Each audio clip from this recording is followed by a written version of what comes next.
Many people say that the torque of a car determines its acceleration and load capacity. Is this true? What is the torque of a car? What determines the size of the torque? If you are also curious about these questions, you must watch this video today. It explains in detail how the torque of a car is generated and what effects it has on the performance of the car. Before that, we need to understand what torque is. Torque is actually the force that twists an object. For example, if we use a 5-centimeter wrench to tighten a screw, we regard the twisting force at this time as 1. If we use a 10-centimeter wrench to tighten the screw, will it be easier? Is the twisting force amplified? So as long as the wrench is longer, the torque will be greater. Torque also represents rotational force.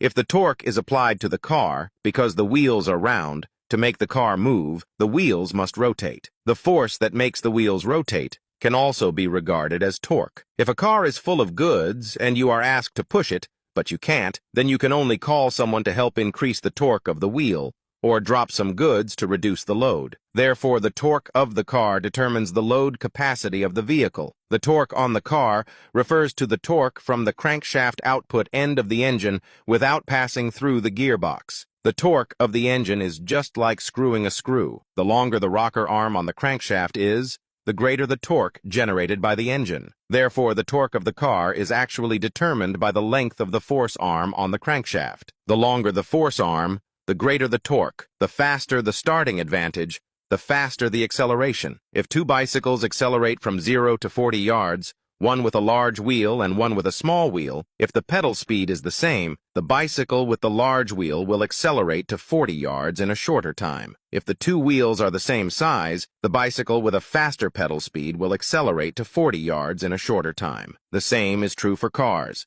With the same torque, the faster the speed, the faster the start.